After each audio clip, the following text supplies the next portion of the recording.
बराह रास्त आपको चलेंगे। कराची में वज़ीर इत्तलात सिंध शर्जील इनाम मेमन मीडिया से गुफ्तगू कर रहे हैं। गवर्नमेंट 2 वक्त का खाना और कहीं कहीं पे जो हो रहा तो वहाँ पे 3 वक्त का खाना जो है गवर्नमेंट उनको प्रोवाइड कर रही है रोज़ाना की बुनियाद पर।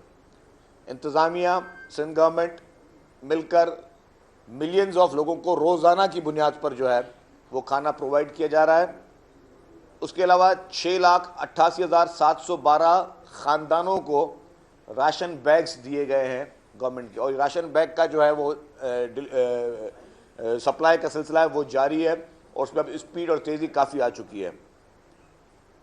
ड्रिंकिंग वाटर जो है उसके लिए भी जैरी कैंस भी किए हैं, कहीं पे छोटे आरओज भी गवर्नमेंट ने यूज़ किए हैं। 7,37,572 लीटर्स पानी जो है इस वक्त तक ड्रिंकिंग वाटर जो गवर्नमेंट की तरफ से प्रोवाइड किया जा चुका है। 7,37,572 लीटर पानी। स्लीपिंग मैट्स जो हैं वो 23,740 अभी तक प्रोवाइड किए जा चुके हैं। जानवरों के लिए भी जो मॉस्किटो नेट्स हैं वो भी प्रोवाइड की जा चुकी हैं, जो कि 15,430 मॉस्किटो नेट्स हैं जो अभी तक प्रोवाइड की जा चुकी हैं इस वक्त।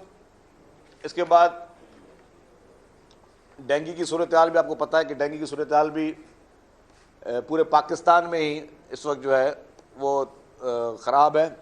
इस्लामाबाद में, लाहौर में, पेशावर में, पिंडी में, कराची में, और कराची के अलावा जो देही इलाके हैं सिंध में वहाँ पे भी काफ़ी चीज़ें जो रिपोर्ट हुई हैं।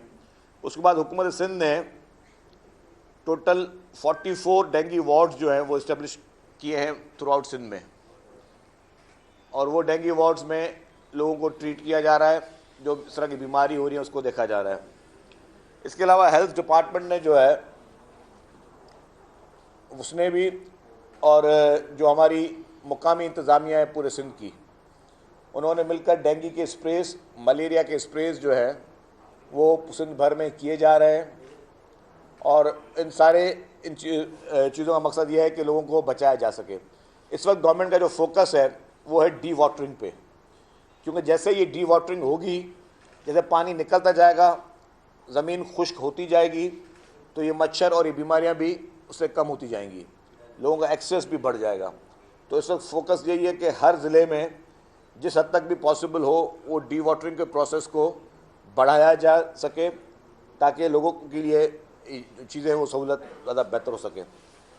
जैसा आपने कहा कि जी हुकूमत सिंध का तैयार है, चेयरमैन पाकिस्तान पीपल्स पार्टी मोहतरम बिलावल भुट्टो जरदारी साहब की सख्त हिदायतें हैं, साबिक सदर मोहतरम आसिफ अली जरदारी साहब की सख्त हिदायतें हैं कि जब तक तमाम मुतासरीन मुकम्मल तौर पर अपने घरों पर वापस ना जाएं, तब तक रिलीफ का काम हुकूमत जारी रखेगी। रिलीफ का काम, राशन सप्लाई का काम, कुक्ड फूड जो बना बनाया खाना है वो बिल्कुल जारी रहेगा जब तक सैलाब मुतासरीन रिलीफ कैंपों में और अपने घरों तक वापस नहीं जाते। और जैसे ही, जैसे हमने पहले भी कहा, पहले होता है स्टेप रेस्क्यू का, फिर होता है रिलीफ का, और रिलीफ के बाद होता है फिर रिहेबिलिटेशन का। गवर्नमेंट का मुकम्मल फोकस यह है कि तमाम इन लोगों को जिनके घर गिरे हैं, चाहे वो पार्शली डैमेज हुए हों या मुकम्मल तौर पर डैमेज हुए हों, उन तमाम मुतासरीन के घर हुकूमत बना के देगी। उन तमाम मुतासरीन को मुकम्मल तौर पर रिलीफ हुकूमत फराहम करेगी। मैं समझता हूँ कि इस वक्त पूरे पाकिस्तान में वाहिद सिंध हुकूमत है जो इतने डिटेल में जाके ये सारी चीज़ें कर रही है। और जहाँ तक कमिटमेंट्स की बात है कि हुकूमत सिर्फ दावे करती है, तो इस हुकूमत ने 2010 और 2011 में अपने आप को प्रूव किया हुआ है। एक टाइम पर पूरा लेफ्ट बैंक आपका डूब गया था, एक टाइम पे पूरा राइट बैंड आपका डूब गया था, लेकिन हुकूमत ने उस वक्त भी जो कमिटमेंट की थी उसको पूरा किया। लोगों की तबाहकारियाँ बहुत बड़ी हुई थी, उसके बाद भी उनको फिर वापस सही सलामत अल्हम्दुलिल्लाह उनको सेटल किया और उनको मामूलात ज़िंदगी उनकी जो है वो बहाल की। तो इस वक्त भी हुकूमत की यही जिम्मेदारी है, यही कमिटमेंट है, पीपल्स पार्टी की क़यादत की ये कमिटमेंट है, सिंध हुकूमत की ये कमिटमेंट है, सिंध की पूरी इंतज़ामिया, सिंध के वज़ीर आला आज भी जो है वो मुख्तलिफ़ शहरों के दौरे पे हैं। वो नौशहर और फ़रोज़ आज गए, फिर घोटकी गए, अभी सखर भी जाएंगे। तो पहले भी अभी उन्होंने बीच में ठट्टा गए, सुजावल गए, बदीन गए, मीरपुर खास गए, उमरकोट गए, टंडोलायर गए, हैदराबाद गए, तमाम अजलाओं के उन्होंने ख़ुद जो है अभी 3rd 4th टाइम उन्होंने दौरे किए हैं। इस वक्त भी जिस वक्त हम लोग बात करें तो वज़ीर आला सिंध जो है वो मुख्तलिफ अजला के दौरे कर रहे हैं और एक एक जगह पे खुद जाके देख रहे हैं, एक एक जहाँ पे कोई कमी कोताही है उसको फिर उसको खुद एड्रेस करें उन इशूज़ को। तो पूरी इंतज़ामिया की इस वक्त जो है, पूरी गवर्नमेंट की इंतज़ामिया का सिर्फ वाहिद फोकस ये है कि सैलाब मुतासिरीन की मदद की जाए और सैलाब के बाद की जो सूरत हाल है उसमें उनको रिलीफ और फिर जो है वो रिहेबिलिटेशन तक जाया जाए।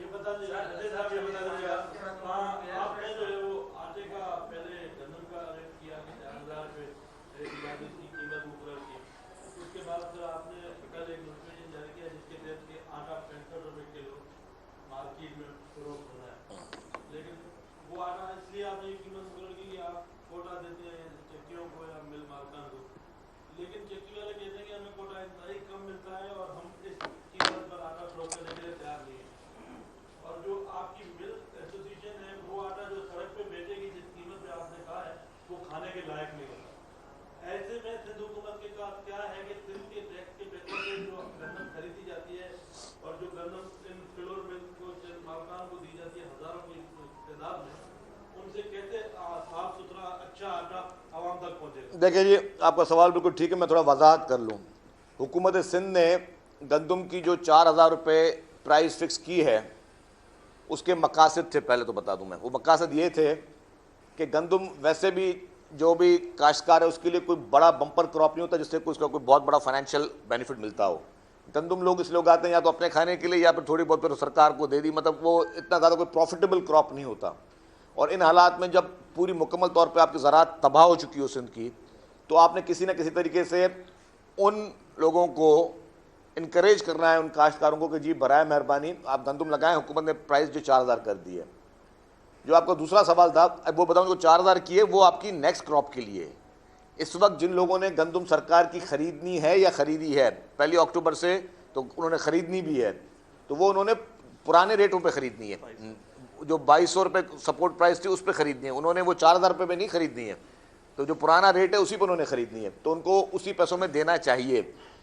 जो बाहर से जो गंदम हम लेके आते हैं उसमें हमेशा प्रॉब्लम आते हैं, जो हम इंपोर्ट करते हैं, जो फेडरल गवर्नमेंट इंपोर्ट करती है और उसको फिर मिक्स करके चलाया जाता है ताकि वो गंदम और ये गंदम जो है वो मिक्स हो जाए और लोगों को कोई प्रॉब्लम ना हो। वो पड़ रही है आपको 9,000 रुपये में। तो अगर बाहर की गंदम आप 9,000 रुपये में ख़रीदें, इससे बेहतर नहीं है कि अपने मुल्क की गंदम आप 4,000 रुपये में ख़रीदें और लोगों को इनकरेज करें। मिसाल के तौर पर काफ़ी लोगों ने एतराज़ किया जी हुकूमत ने 4,000 रुपये गंदम क्यों रेट किया है। हम नहीं करते। अगर जिन लोगों को एतराज़ है हम नोटिफिकेशन वापस कर लेते हैं। अगर हमने नोटिफिकेशन वापस किया तो काश्तकार गंदम उगाएगा नहीं। अगर काश्तकार गंदम उगाएगा नहीं तो आपकी हुकूमत टोटल डिपेंड करेगी इंटरनेशनल जो इंपोर्ट होगी गंदम की उस पर। और अगर इंटरनेशनल गंदम पे आपने इंपोर्ट किया तो ना ही उसकी क्वालिटी उतनी बेहतर होगी और उसका रेट जो है वो फिर उससे ज़्यादा डबल हो जाएगा। तो हमेशा वाइज गवर्नमेंट्स जो हैं वो वाइज डिसीजंस करती हैं। जो हुकूमतें दूर करती हैं वो ये चीज़ों को सबको देखती हैं कि जी आपने फ्यूचर को किस तरह देखना है। आपने अपने काश्तकारों को इनकरेज करना है कि वो लगाएं, क्योंकि आप गन पॉइंट पे किसी काश्तकार को ये नहीं कह सकते तुम ये फसल लगाओ।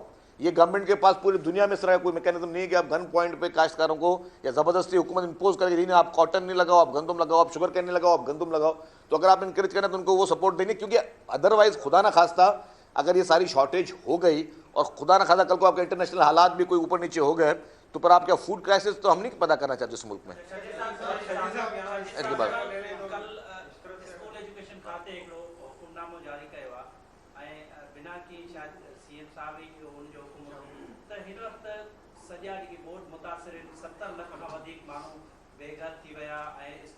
तो स्मॉल शॉर्ट क्वेश्चन प्लीज। बिल्कुल जी, इस बात पे हुई है क्योंकि काफ़ी स्कूल जो हैं इस वक्त वो बने हुए हैं रिलीफ कैंप्स उसमें अंदर।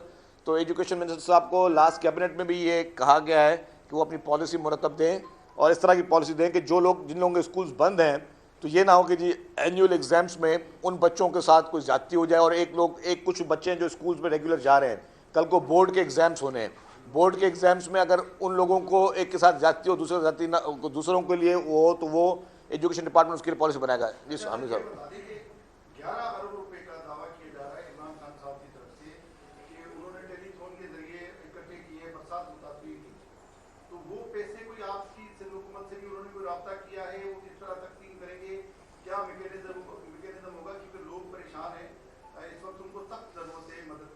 देखिए जी, आपका सवाल बड़ा इम्पॉर्टेंट है और बहुत रिलेटेड है इस मुल्क की प्रेजेंट सिचुएशन से।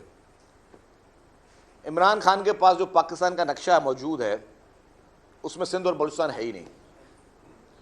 इमरान खान जिस पाकिस्तान पे सब काम करने की कोशिश कर रहा है, जहाँ जहाँ उसकी हुकूमत है वो समझता है सिर्फ वो पाकिस्तान का हिस्सा है, जहाँ पीटीआई की हुकूमत नहीं है वो समझता है वो पाकिस्तान का हिस्सा नहीं है। एक तो झूठे टेलीथॉन, झूठी सारी कैंपेनें सिर्फ ऑप्टिक्स के लिए की गई। जितने दावे किए गए इमरान खान ने कि हमें इतना पैसा मिला, वो पैसे नहीं मिले। और जो भी पैसा आ रहा है या तो बोलता है जी मैं चीफ मिनिस्टर केपीके के अकाउंट में डालूंगा या चीफ मिनिस्टर पंजाब के अकाउंट में डालूंगा। क्यों सिंध के लोग इंसान नहीं हैं? इमरान खान की इससे पहले जितनी सियासत रही है वो उसकी एंटी सिंध के लोगों के रही है। जितना अरसा इमरान खान इक़्तिदार में रहा, 3.5 साल में एक सड़क इमरान खान ने कोई फेडरल पीएसडीपी में नहीं आई जिसको वो क्लेम कर सके जी हाँ ये सड़क इमरान खान ने बनाई हो। 3.5 साल इमरान खान इक़्तिदार में रहा, एक रात सिंध में नहीं रहा।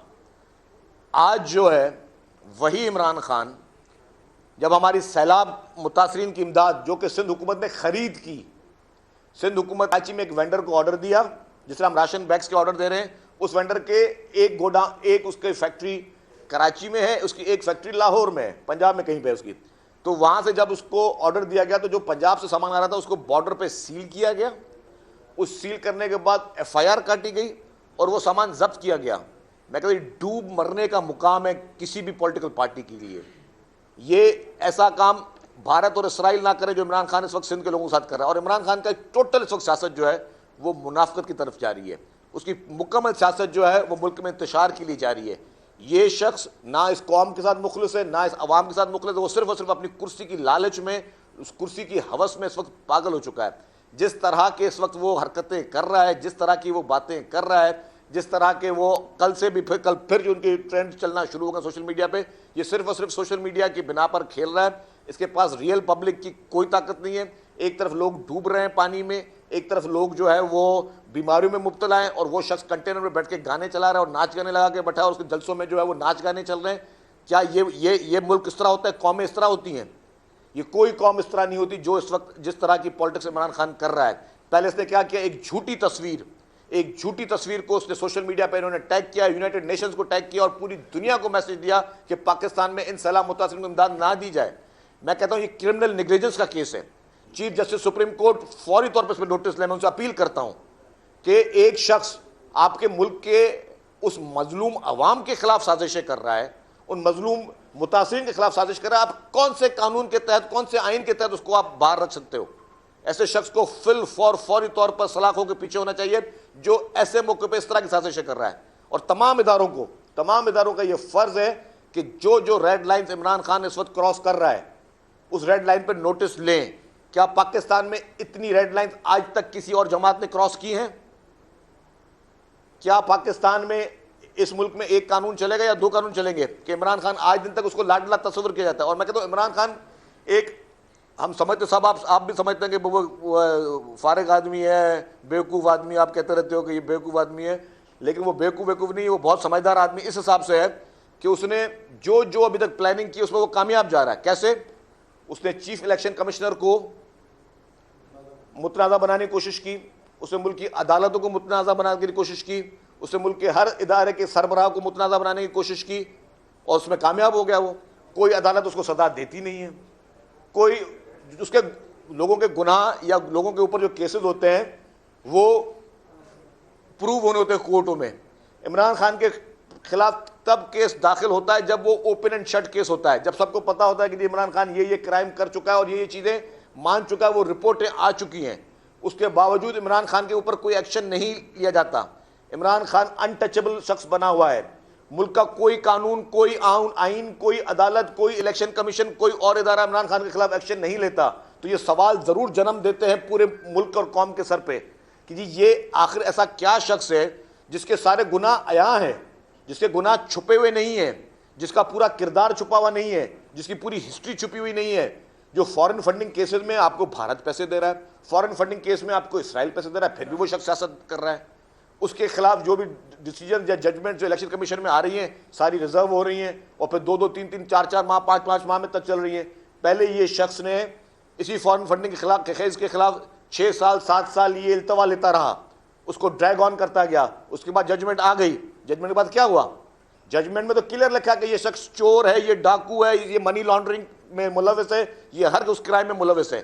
जब वो जजमेंट ये चीज कहती है कि ये शख्स हर क्रिमिनल में, हर क्राइम में, हर मनी लॉन्ड्रिंग में मुलविस है, तो उसके बाद इस मुल्क के जितने भी इदारे हैं उन्होंने क्या किया?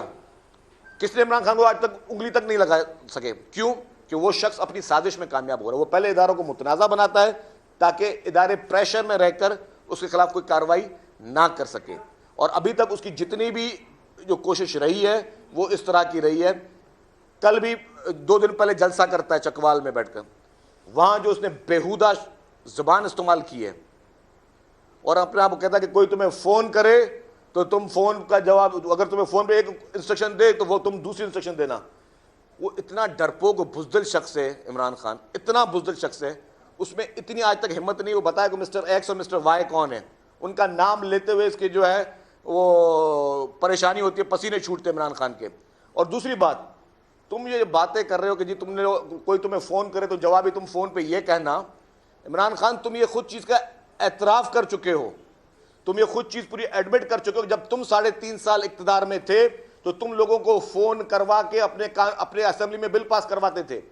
इमरान खान तुम ये एतराफ़ कर चुके हो कि 3.5 साल तुमने जो भी तुम्हारे पास इक़्तिदार था उसमें तुम्हारे पास मेजॉरिटी नहीं थी, ना तुम कभी सेनेट की कोई सीट जीतने के काबिल थे, ना ही तुम असेंबली में कोई बिल पास कराने के काबिल थे, ना ही तुम किसी मुल्क से लोन लेने के काबिल थे, ना ही तुम इस मुल्क में किसी किस्म की कोई कानून साजी करने के काबिल थे। तुमने जो काम किया वो उन्हीं फ़ोनों के ज़रिए किया। तो जो शख्स इससे बड़ा मुनाफिक शख्स, इससे बड़ा दोगला शख्स, इससे बड़ा 2 नंबर शख्स पाकिस्तान की सियासत में कभी पैदा नहीं हुआ है। और ये शख्स इस वक्त इस मुल्क के तमाम इदारों के लिए सिक्योरिटी रिस्क बना हुआ है, इस मुल्क की कौम के लिए सिक्योरिटी रिस्क बना हुआ है। सबसे ज़्यादा इंपॉर्टेंट मैं कहता हूँ, इदारे भी बाद में, कौमें भी बाद में, सबसे बड़ी बात है इंसानियत। जिस शख्स में इंसानियत नहीं है उस शख्स में कुछ नहीं है। क्या ये इंसानियत थी कि सैलाब मुतासरीन, उनकी वीडियो फुटेज सबने देखी है, उन लोगों को, मासूम बच्चों को लोगों ने देखा है, वो तो अपने घर से कभी निकलता नहीं, जलसे के कंटेनर से कभी निकलता नहीं है। लेकिन जिन लोगों ने उन मुतासरीन को, उन मासूम बच्चों को गोद में उठाया, उनसे पूछे, उनकी माओं की आंखों से देखे कि उनकी माओं की आंखों में सब क्या चल रहा है, उनके खिलाफ भी साजिश कर रहा है। तो ये शख्स जो इंसान ही नहीं है, ये हैवान नुमा शख्स जो है वो इस मुल्क में मुसलत अनफॉर्चुनेटली 3.5 साल किया गया। और अब वो उसको 3.5 साल जो उसको ब्रीदिंग स्पेस मिला है उसमें वो और इस मुल्क में गंद फैला रहा है। वो इन मुतासरीन के खिलाफ साजिशें कर रहा है, इन मासूम लोगों के खिलाफ साजिशें कर रहा है। उनकी तुम इमदाद अपने पंजाब बॉर्डर पे, तुम्हारी पंजाब हुकूमत के लिए डूब मरने का मुकाम है, शर्म का मुकाम है इस शख्स के लिए।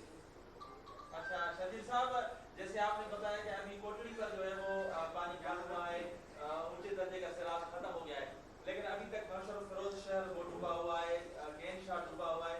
इन शहरों से पानी क्यों नहीं निकल रहा, कब निकलेगा? देखिए जी, मैंने आपको कहा कि पानी कम हुआ है तो अब डी वाटरिंग प्रोसेस तमाम जगहों पर हो रहा है। इरिगेशन डिपार्टमेंट जो है वो डी वाटरिंग प्रोसेस को यकीनी बना रहा है और पानी निकलना शुरू हो रहा है। अगर आप डेली किसी भी जगह पे देखेंगे तो जो पानी का लेवल आज से 1 हफ्ता पहले था अब उससे कम है, क्योंकि जो कोटरी वाला प्रेशर निकला है तो सबने डी वाटरिंग अपनी स्टार्ट कर ली है। डी वाटरिंग हो रही है, इसमें अभी टाइम लगेगा। डी वाटरिंग में 100% डी वाटरिंग में तो महीनों के महीनों लग सकते हैं, क्योंकि आपके मेन जो आपके हैं ड्रेनेज वो तो आप क्लियर हो जाएंगे, लेकिन वो जगहें जो आपके बिल्कुल लो लाइन एरियाज़ हैं उनको पंपिंग के ज़रिए ही निकाला जा सकता है। तो इतनी ज़्यादा पंपिंग मशीन्स हर तहसील, हर गांव तक पहुंचाना और उनको प्रोक्योरमेंट करना, वो भी गवर्नमेंट लगी हुई है, वो भी एक बहुत बड़ा चैलेंज है। इसीलिए हम कहते हैं कि जितने भी इंटरनेशनल लोग हैं वो सारे उस चीज़ को देखें।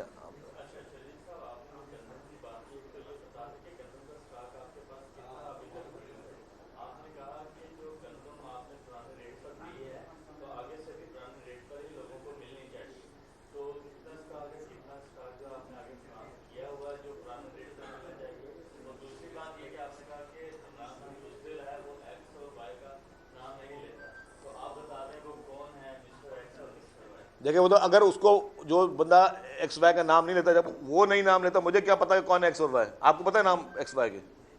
आप तो सहाफ़ी और मैं तो सहाफ़त काम नहीं है। आपको पता नहीं मिस्टर एक्स और मिस्टर वाई को, तो मुझे कैसे पता चलेगा? तभी तो मैं बोलता हूँ उस बुज़दिल शख्स को, उस डरपोक शख्स को थोड़ी हिम्मत पैदा कर, नाम ले एक्स वाई है कौन, तो हमें भी तो पता चले वो एक्स वाई कौन है, जिन्होंने तुम्हारी नींदें हराम की हुई हैं, जिनकी वजह तुम रात को सो नहीं सकते हो। जिसकी वजह तुम्हें इतनी परेशानी है कि जी अब जो है नया चीफ कौन होना चाहिए।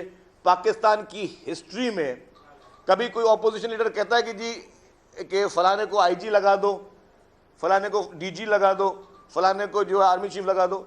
ये ऑपोजिशन लीडर भी नहीं है, क्योंकि असेंबली में ये अपनी रुकनीत छोड़ चुका है। ऑपोजिशन लीडर इस वक्त राजा रियाज साहब है, तो ये किस हैसियत से सिर्फ जलसे करने से, स्टेज पे रोजाना ये कॉन्सर्ट करने से आप अपील करोगे कि जी मैं लगाऊंगा चीफ। इस तरह तो कल को बहुत सारी पार्टियां हैं, बहुत मजहबी जमातें जो इससे डबल ट्रिपल जलसा कर सकती हैं। कल को वो बोले जी मेरे कहने पे किसी को चीफ लगाओ, तो ये शख्स होता कौन है, इसकी हैसियत क्या है। दूसरा, आपने जो आटे की बात की, आटे की बात मैं आपको बता दूं कि गवर्नमेंट के पास जितना स्टॉक होता है, मैं समझाऊंगा आपको बात, वो जो भी गंदम की सप्लाई होती है उसका 25% स्टॉक गवर्नमेंट के पास होता है, बाकी वो प्राइवेटली प्रोक्योर करते हैं मिल मालकान, जो फ्लावर मिल्स वाले होते हैं। तो इसमें गवर्नमेंट ने ये इस बार एश्योरेंस करनी है कि जो भी गंदम जो गवर्नमेंट की प्रोक्योरमेंट से ली हुई है, जो वो मिलों को देंगे, उस गंदम का जो हम सब्सिडी दे रहे हैं वो सब्सिडी गरीब आवाम तक पहुंचे। तो इस बार ये फैसला किया गया कि उनको टारगेटेड एरियाज में उन गंदम को सेल किया जाएगा, ताकि जो एक्चुअल गरीब है वो उसका फ़ायदा ले सके। ये ना हो कि जी मिसाल के तौर पर एक साहिब हैसियत शख्स भी उसी पैसों पे गंदम खरीद रहा है और एक मजदूर भी उसी पैसों पे उसी गंदम को खरीद रहा है। तो ये टारगेटेड सब्सिडी होगी, ये टारगेटेड लोगों को मिलनी चाहिए। हमारे पास से पहले जितनी भी सब्सिडीज दी गई हैं वो सबके लिए होती हैं, मतलब कोई किसान भी अगर खरीद रहा है तो उस रेट में खरीद रहा है, कोई जमींदार भी उस रेट में खरीद रहा है, कोई मजदूर भी उस रेट में खरीद रहा है, कोई मिल मालिक भी उस रेट में खरीद रहा है। तो वो डिफरेंस नहीं होना चाहिए।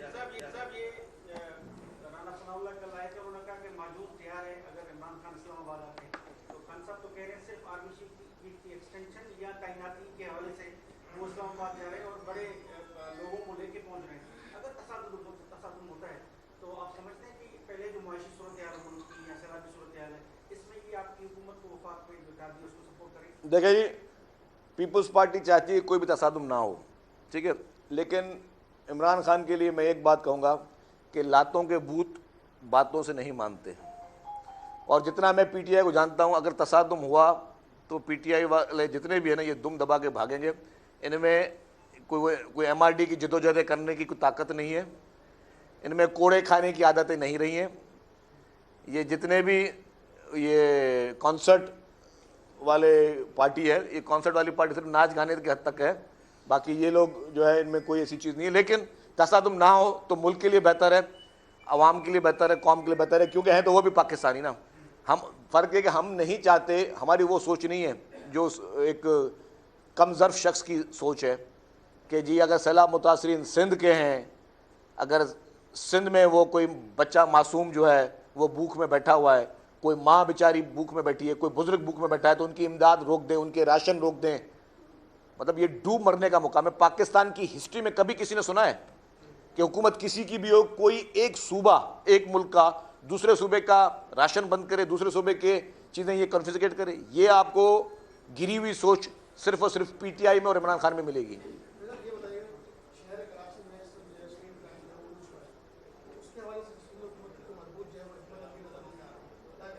देखिए जी, स्ट्रीट क्राइम पे बिल्कुल है, दुनिया के तमाम बड़े मुल्कों में, शहरों में होता है, हमारे मुल्क के भी बड़े शहरों में है। एनालिसिस मुख्तलिफ जगहों से आए हैं, लेकिन सिंध पुलिस कोशिश कर रही है, डेटा भी आ रहे हैं डेली कि कितनी गिरफ्तारियां हो रही हैं, कितनी चोरियां रिकवर हो रही हैं, कितने लोग जो है उनको गिरफ्तार किया जा रहा है। तो वो सारी चीज़ें जो हैं वो सिंध हुकूमत जो है, वो सिंध पुलिस जो है उसको फोकस किए हुए है, और इंशाल्लाह ताला जल्दी मैं समझता हूँ कि स्ट्रीट क्राइम पे काबू आएगा। जैसे ये बड़े गैंग्स हैं, इन पे हाथ लगेगा तो ये चीज़ें काफ़ी बेहतर होंगी। एक मिनट, आप बहुत जल्दी आए। हाँ जी, एक इजलास हुआ जिसमें एमक्यूएम भी मौजूद थी, इसमें वज़रा भी मौजूद थे और शायद आप भी लाजमी होंगे, उसके साथ सीएम साहब भी मौजूद थे, राणा सनाउल्लाह भी मौजूद था, और सारे तकरीबन वहाँ बैठे हुए थे। एमक्यूएम ने कुछ जो आपके साथ मुआहदा हो रहा था उस पर अमल दरामद न होने के हवाले से कुछ तहफ़्फ़ुज़ात का इज़हार किया, उसके बारे में आप क्या फरमाएं? जब आप मीटिंग में अगर थे तो आपको सब पता होंगे। अगर आप मीटिंग में नहीं थे तो आपको पता ही नहीं है कि जी वो तहफ़्फ़ुज़ात के लिए बातचीत हुई थी या कोई और बातचीत हुई। उनके एक रुकन जो है उन्होंने बाहर आके माइक पे नाम ले लो रुकन का, किसने? संजवानी साहब जो उनके अखिलेती रुकन है उन्होंने आकर बाहर बताया। वो तो मीटिंग में थे ही नहीं भाई, वो कह रहे थे वो मीटिंग में नहीं थे।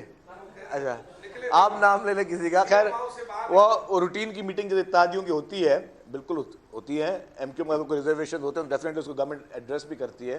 क्या थे रिजर्वेशन? ऐसे कोई खास नहीं थे, वो जो भी है वो रिजर्वेशन उसको एड्रेस कर रहे हैं, तो थे वो पर्दा जो भी है। Thank you ji.